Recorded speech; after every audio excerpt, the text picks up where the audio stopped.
I do want to bring in Dr. Ashish Jha into this conversation. He is the director of the Harvard Global Health Institute. Dr. Jha, always a pleasure to have you on. Certainly on days like this when we're trying to make sense of what is the science behind this.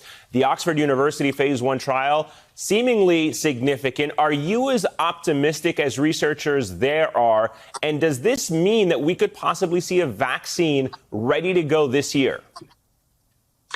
So, Eamon, thanks for having me on. This is good news. I think unequivocally, this is good news for two reasons. I mean, one is, as the researchers pointed out, pretty much everybody got an immune response from this vaccine.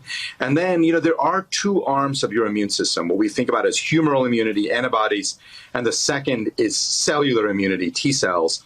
And I have to say, I'm pleasantly surprised, but this vaccine really does seem to stimulate both, and that really gives us that much more hope that we're going to have a vaccine that's going to be really effective against this virus. The timeline, I'm not as optimistic that we're going to have it sometime this fall, as I know some of the folks have brought up. I'm still looking at early 2021, but I would obviously love to be wrong about that. How does something like this get scaled into production when you are now looking at a world map that literally has infections in every corner on this earth, and you have this company that's leading it, we now or this university, excuse me, and we do know other companies like Moderna and others are working on their own. We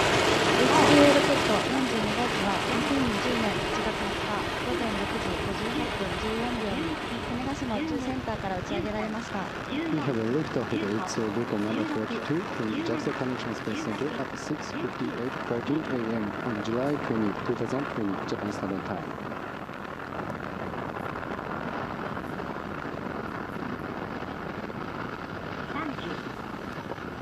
打ち上げ以降、ロケットの管制は西野発射管制塔から三崎総合司令塔に引き継がれています。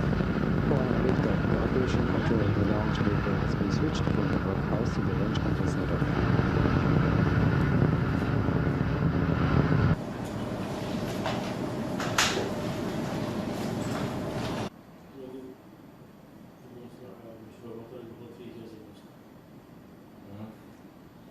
SLBA 燃焼終了。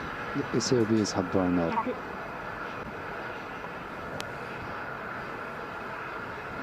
انفصال محركات الدفع الجانبية.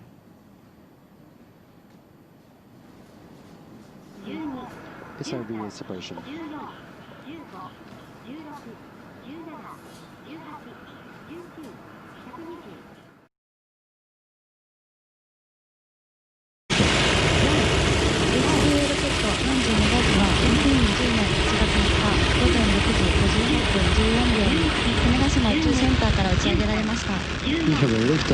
That is the sound of history, the sound of hope itself, with the UAE's mission to Mars. Even though it's made of metal and silicon, the probe was impacted by COVID-2 as the crisis got a lot worse back in April. Teams rushed to get that spacecraft in place. The probe made its trip to Japan, to the launch site. That itself took days, several months earlier than originally planned. Special flights and visas had to be arranged for the engineers. They also had to allow enough time, of course, to quarantine before Hope's arrival from the Emirates. But that's all done and dusted now, with the Hope probe well on its way. And this isn't just the journey of a probe. It's the journey of a nation and, in many ways, the journey of this region. 5 4 3 2 1 All the theatrics of a space launch, but with an entirely new twist. That was the first ever countdown for a rocket launch in Arabic, as the Arab world's first ever mission to another planet rockets towards the heavens. This is the UAE's mission to Mars, aptly named Hope for reasons economic and scientific. We as a people do not know despair, and we do not know the impossible, and that is why we chose the name, the Hope Probe. Its trip there will see it roam through the solar system alone for 7 months, flying itself into orbit around the red planet by early next year. A long trip for a craft hurtling at an astronomical pace of some 121,000 kilometres per hour. Fast enough to get from London to New York in 2 minutes flat. Once it arrives, it'll start soaking up data about the Martian atmosphere. That could help. And return now to the coronavirus pandemic and the race for a vaccine. Researchers at Oxford are reporting new data from their experimental vaccine today, and there's word it could provide double protection from the virus. It comes while many of the hotspots here in the U.S. are overwhelmed with ICU beds at or near capacity and testing lines stretching for hours. Despite the concern, President Trump says the virus is under control. His new interview in a moment, but first, the encouraging news from scientists.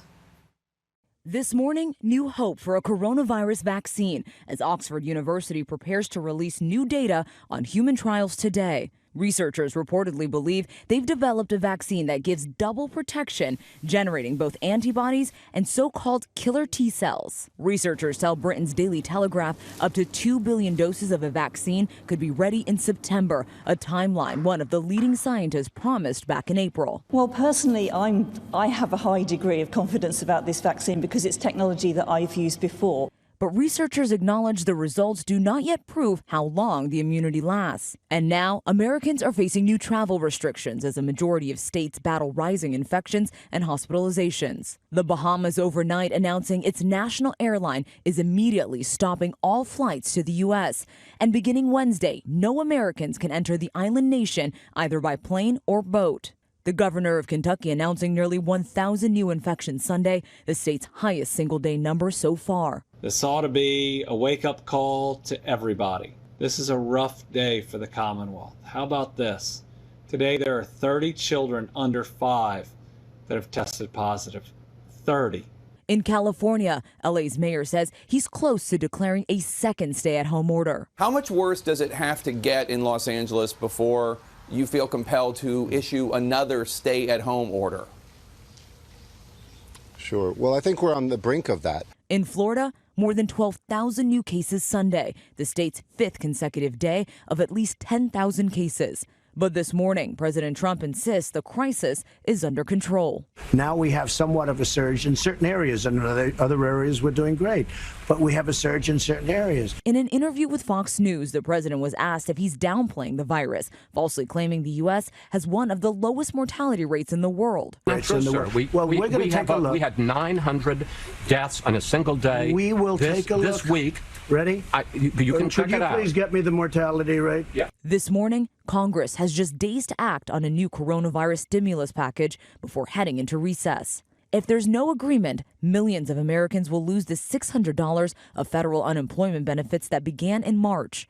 And now, a possible roadblock in those negotiations. The Trump administration is now pushing to block billions of dollars in funds for COVID-19 testing.